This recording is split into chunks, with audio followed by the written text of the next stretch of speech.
I met Melissa Carter at a nonprofit gala. I hadn't even planned on attending. My boss had an extra ticket, and I figured, why not? I'm not usually the kind of guy who chats people up at events like that, but she walked in wearing this emerald green dress that somehow made the room feel quieter, and we ended up standing next to each other at the champagne table. I made some awkward joke about overpriced silent auctions, and to my surprise, she laughed, not politely, but genuinely. That laugh kicked off a conversation that didn't stop until we realized we were the last ones there. She worked in marketing. Sharp as hell, lived downtown, loved old movies, hated raisins. I remember thinking how easy it was to talk to her, like we were syncing up without even trying. We started dating right after. At first, it was just the usual, dinners, drinks, the occasional weekend hike. But things got serious fast. Within a month, we were spending most weekends together. By the third month, I had a drawer at her place. Holidays were a blur of cozy routines. Carving pumpkins together, matching sweaters at her company Christmas party, watching fireworks from her rooftop in July. She fit into my life so smoothly it felt scripted. My friends liked her. My mom adored her. She and my sister sent each other memes at night. For a guy who'd spent most of his adult life in and out of short, exhausting relationships, it felt like I'd finally stumbled into something real. After a year, I proposed. It wasn't exactly spontaneous. I'd been carrying a ring for 3 weeks, waiting for the right moment. We were staying at a snowy cabin in Utah, just the two of us. The night I asked, there was a fire crackling, snow coming down outside, and she was wearing my hoodie, curled up with wine and her favorite book. I got down on one knee, said something stupid about forever, and she just started crying. Said yes, over and over, like she needed to be sure I heard her. Everything after that turned into a whirlwind. Melissa dove headfirst into wedding planning, like she was trying to land a NASA mission. Guest lists, tasting menus, color palettes, floral arrangements. She took control of every detail. I offered to help, but she always said she had it covered. The ceremony was set for June 10th at the Glenridge Estate, this sprawling vineyard-style venue outside the city. She'd been obsessed with it since she was a teenager. It was the kind of place that booked up 2 years in advance. But somehow, she got it. When I asked how, she smiled and said, "I have connections," and moved on. That was the first time I felt something off. Not big, just a flicker, like catching a glitch in the corner of your eye. But I brushed it off. Everything was moving so fast. And she seemed so happy. She printed mock invitations just to test fonts. Had a wedding binder thicker than my college thesis. Every weekend was another appointment. Cake testing, venue walkthroughs, dress fittings. Her excitement was magnetic. I told myself that this was just who she was. Passionate, detail-oriented, a bit intense. And anyway, wasn't a good thing that she cared so much? All I had to do was show up, wear a tux, and say, "I do." I didn't realize it yet, but the cracks were already forming under all that perfect planning. 3 weeks before the wedding, Melissa left for her Bachelorette weekend in Las Vegas. It had been planned for months. Her maid of honor, Cassidy Wu, handled every detail. I wasn't worried in the slightest. Melissa had shown me the itinerary a dozen times. Massages, a high-end spa, a Cirque du Soleil show, a couple of brunches at those rooftop places with overpriced mimosas, even a group tarot reading. It looked harmless, structured, maybe even a little dull. She joked that they were all too old for the wild Vegas stuff anyway, and I believed her. I trusted her. She kissed me goodbye at the airport, still talking about whether peonies or gardenias would look better against the ivory linens. And I remember thinking how lucky I was to be marrying someone so organized, so clear about what she wanted. The same morning she flew out, I left for a fishing trip with my groomsmen up in Wyoming. It was nothing fancy. 3 days in a rented cabin, some poker, a cooler full of beer, rods and reels, and mostly bad jokes around a fire. We had barely any cell reception out there. I remember that clearly now, because I didn't see the calls until we stopped for gas on the way back into town Friday morning.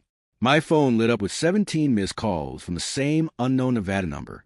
17. I remember just staring at the screen, the number unfamiliar but relentless, like whoever it was had been desperate to reach me.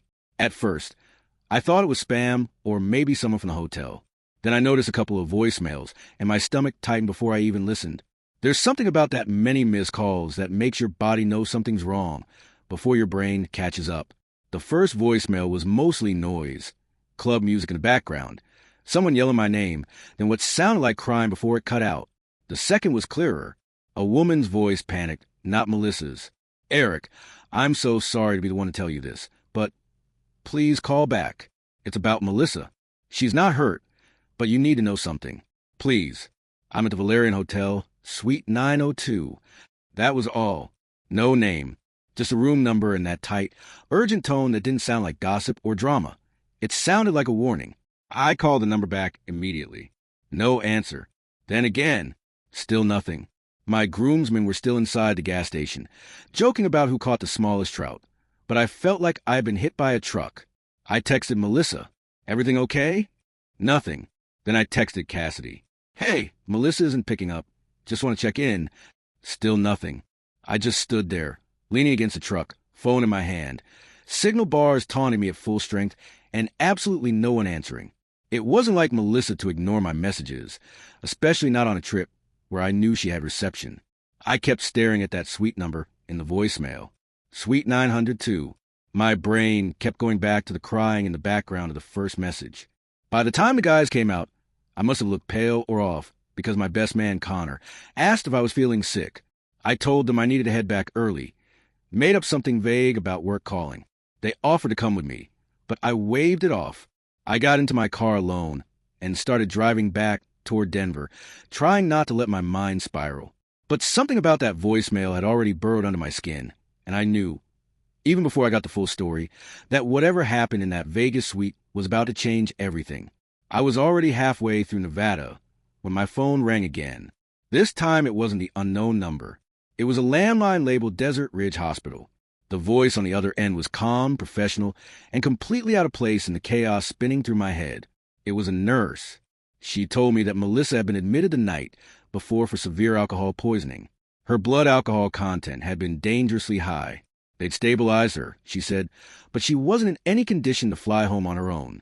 Then she asked if I could come pick her up, and that question, like I was just some afterthought contact for a drunk sorority girl, hit harder than I expected.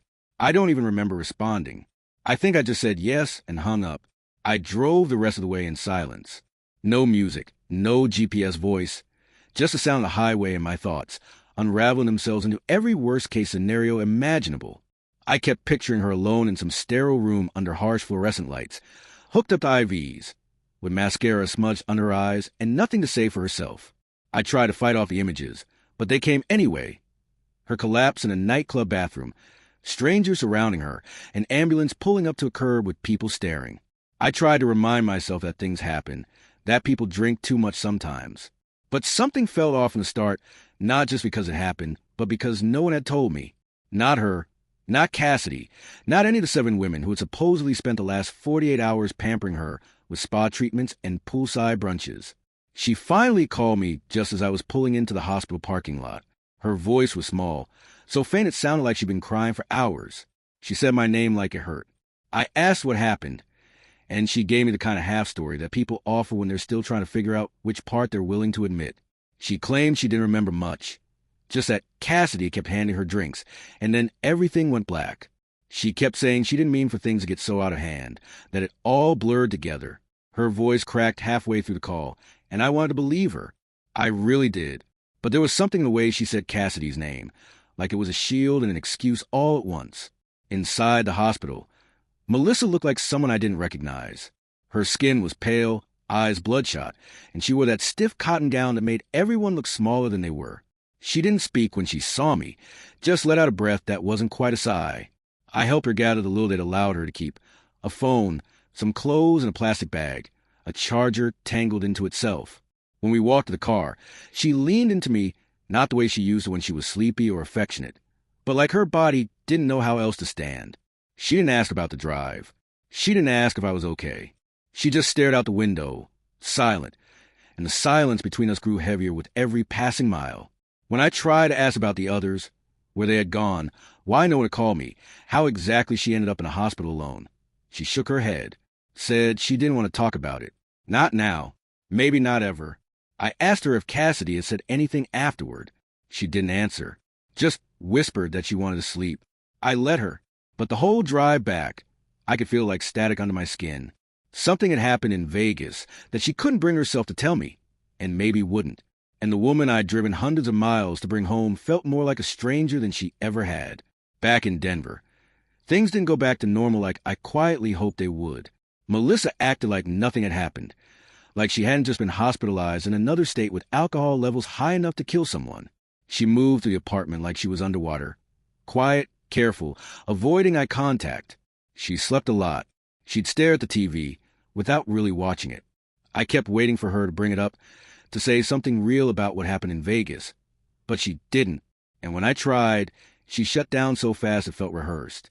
Every question I asked was met with some variation of, I just drank too much, or I don't want to talk about it. Her tone wasn't angry.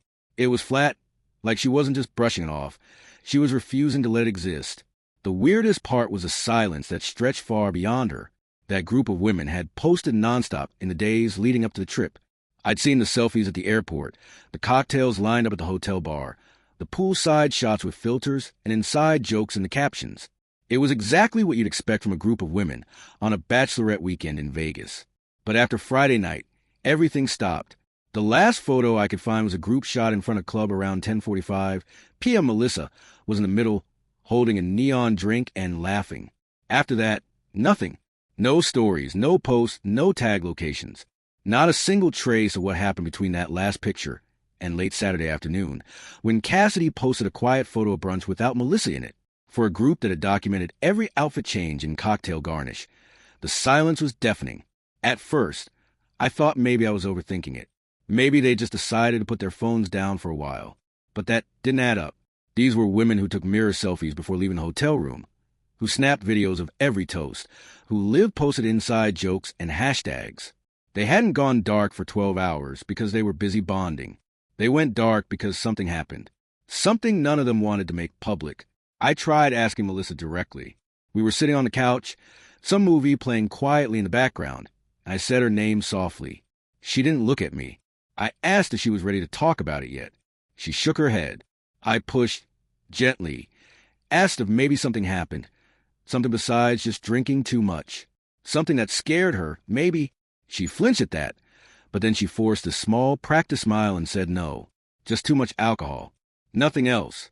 And then, like she couldn't get away from the topic fast enough, she asked if I'd picked a song for the first dance yet. It was like watching someone reach for a fire escape mid-conversation. She avoided her phone, too.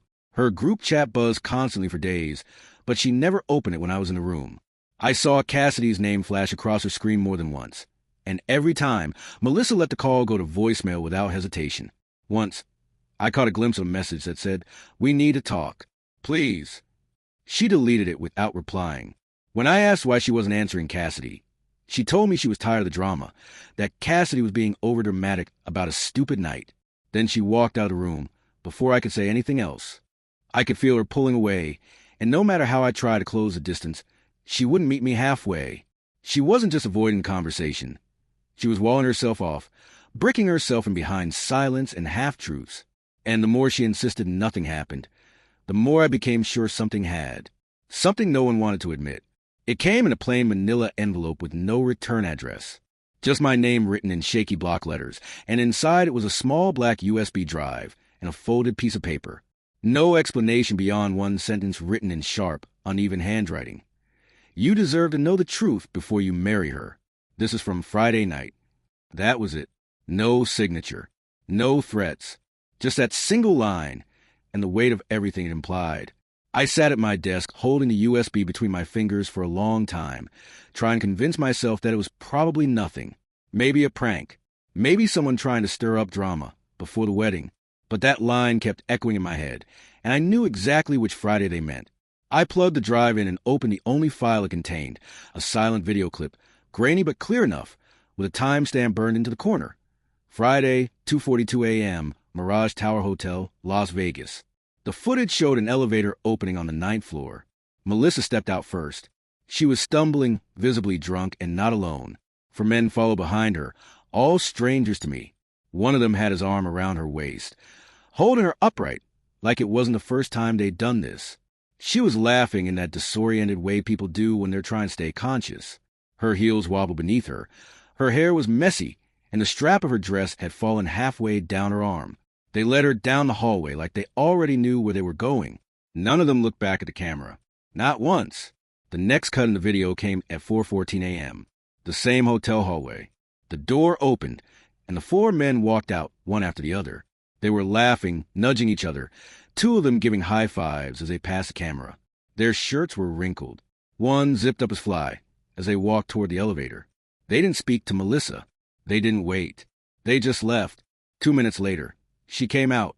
Melissa stepped into the hallway slowly, like her body didn't want to move. Her dress was twisted around her hips, one strapped down, the other barely clinging to her shoulder. Her mascara had run down both cheeks, smudged in thick, wet lines. She looked around like she didn't know where she was. Then she leaned against the wall, covered her face with both hands, and started to cry. Not loud, but the kind of crying that makes your whole body shake. Her hair was tangled. Her heels were gone. She didn't knock on any doors. She didn't call anyone. She just stood there, crumbling in that sterile hallway alone, like someone trying to pull herself back together after being shattered. I watched the video twice. Not because I wanted to, but because I had to. The first time I was frozen.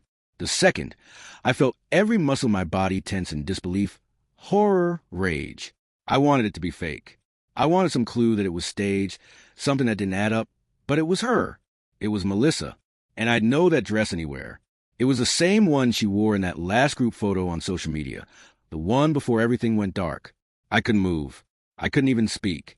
All I could do was sit there staring at the screen, knowing without any room for denial that whatever happened that night wasn't a misunderstanding, wasn't just drinking too much, wasn't something you could walk away from and pretend hadn't happened. That video broke something in me. Not just trust.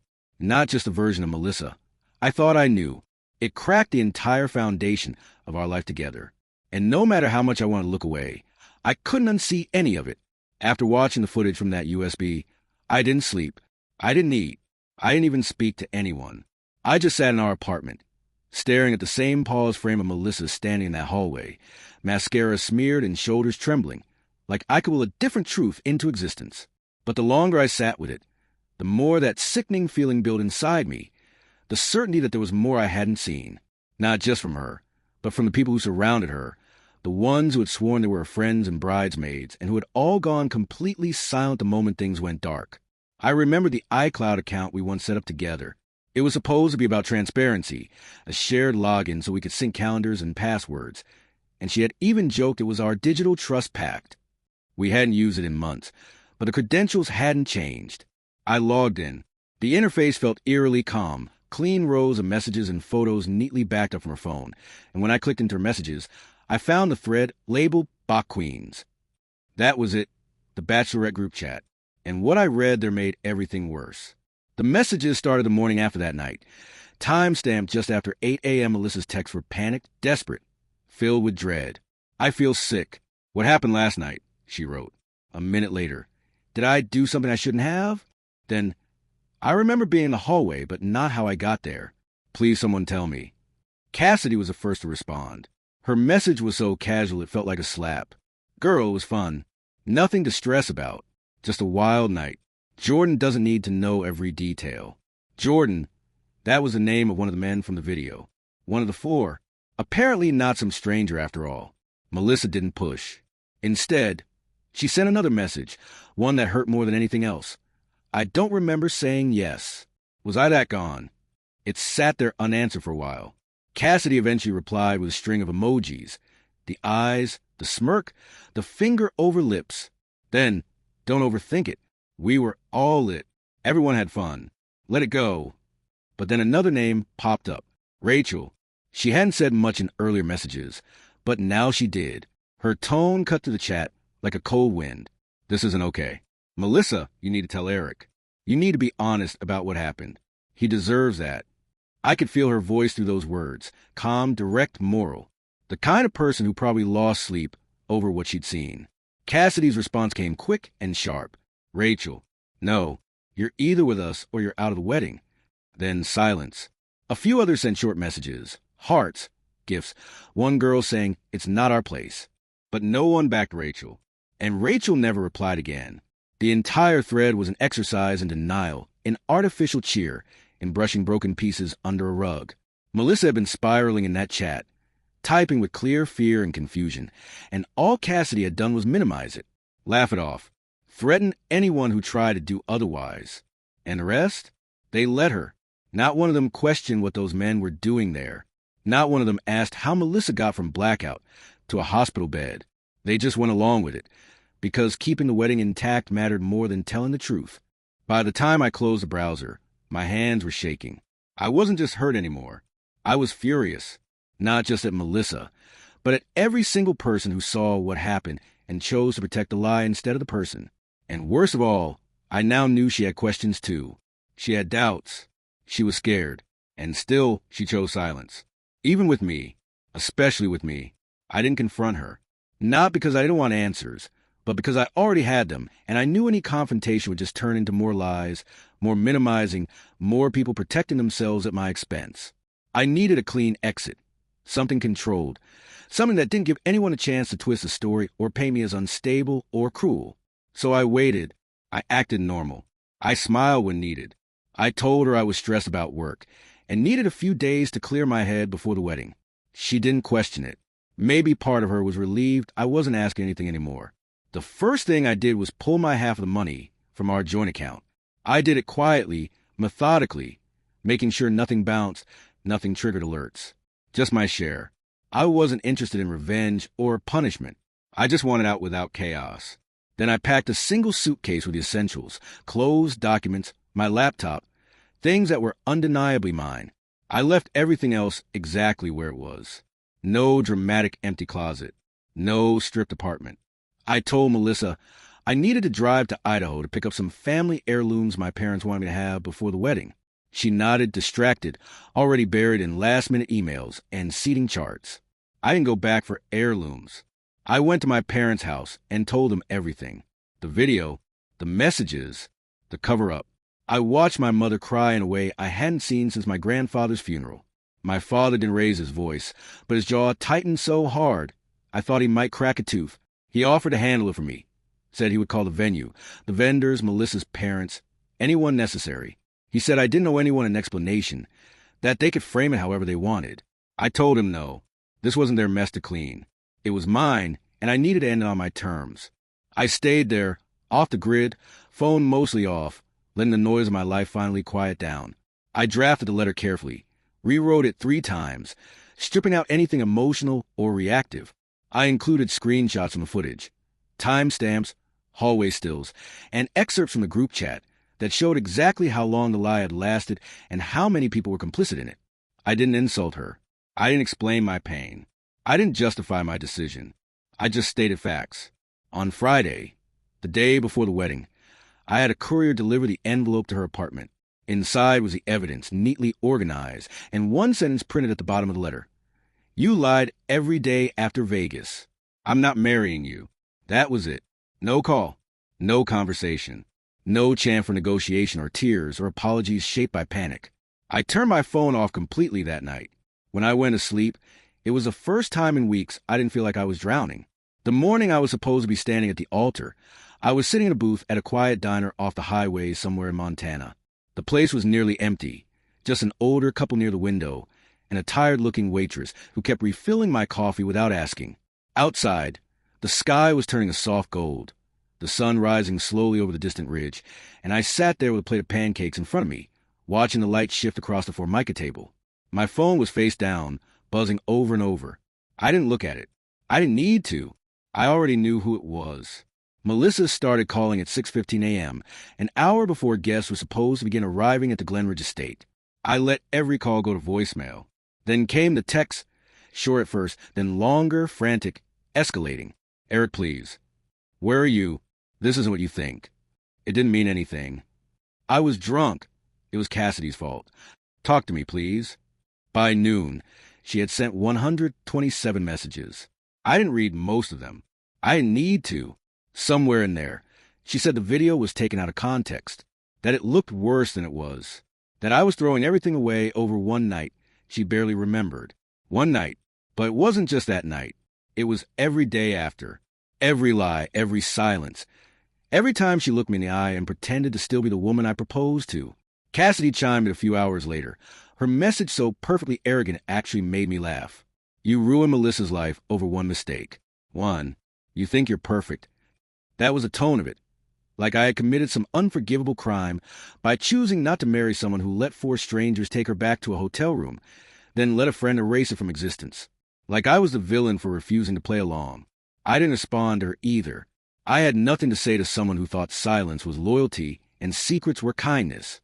But then, quietly, there was one message that cut through the noise. An email, simple, direct, from Rachel. "You did the right thing," she wrote. "She should have told you. I told her that from the start." Just that. No drama. No excuses. And somehow, it meant more to me than anything else. Proof that I wasn't insane. That someone else had seen what I saw and recognized the weight of it. I never replied, but I saved the email. The days after the wedding were quiet. I kept driving, staying in small towns, sleeping in cheap motels, trying to put myself back together without ceremony or pressure. I didn't run to anyone. I didn't throw myself into work or distractions. I let it hurt. I let the silence settle. It took weeks for the text to stop. Melissa eventually gave up. There was no apology that could undo what had already been destroyed. Months later, when my hands didn't shake every time my phone rang, I met Claire. She worked at a small veterinary clinic in Bozeman. We met by accident. She bumped into me outside a bookstore, apologized, and smiled like she meant it. There was no lightning bolt moment. No sweeping instant connection. Just warmth. Calm. Honesty. We took it slow. She told me about her last relationship on our second date. No filters. No dramatics. I told her about mine on the fourth. Every detail. She didn't flinch. She listened, and then she asked, "Do you think you've forgiven her?" I told her I didn't know. I still don't. But with Claire, there were no gaps in time that couldn't be accounted for. No vague stories. No passwords we had to pretend were for trust.